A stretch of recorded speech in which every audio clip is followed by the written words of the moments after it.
But yeah, tell the people, tell the viewers, what growing up was like, and how that linked to your writing today.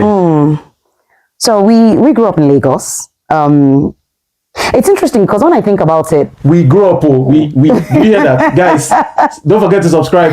Please continue. We grew up in Lagos, but it's interesting because there's like a 5-year gap between us. So that meant that when I was in year 1, primary 1, you were like at the end of primary school. Yes. So we were never like in the same thing, but it was fun for me. I think if I want to relate it to writing, I think I was that what Nigerians call amebo, gist carrier.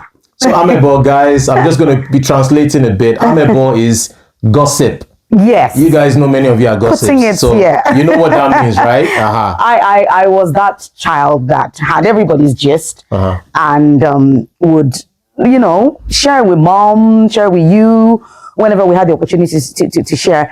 And I think that sort of writing became an outlet. I began to journal at a very young age. And interestingly, mom brought some of my journals. Really? Yeah. She found an album. It was a photo album I'd written paper and sort of stuck into the sleeves of the album. Anything exciting? I don't remember, but I was laughing. I remember laughing. Was anybody your target in the Yeah, there are plenty. But you were alive.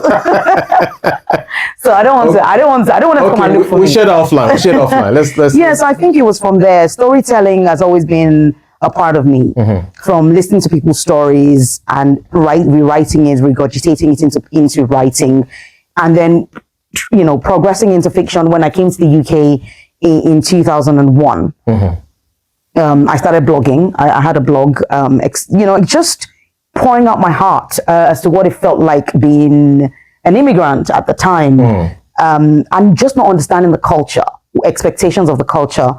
That's in the UK. In the UK, yes. The weather, the food, like women, Naija peeps art. The people. It was just really weird. And so I began to document my feelings in the blog, but I didn't realize that the blog was not anonymous. I thought it was. I my own limited intelligence at the time.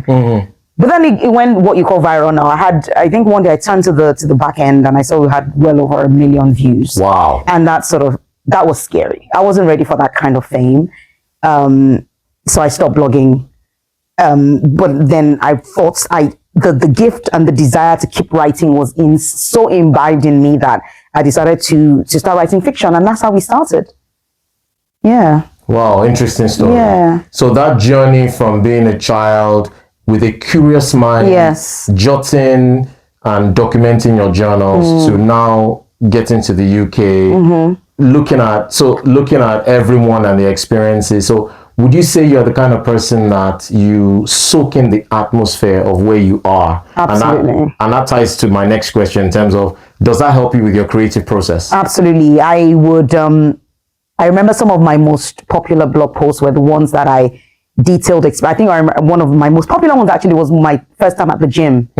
And how I fell off a treadmill because I refused to. They asked if I needed help, and I was like, I got this. And then all of a sudden, the treadmill was lifting me off the floor, and I was hurtling across the air and landing on my butt. So but I soak in all those experiences. Another one that was quite popular was the first time I got my eyebrow threaded, and the pain, the intense pain, and just documenting that. So I am that kind of person. I soak in people. I soak in the atmosphere.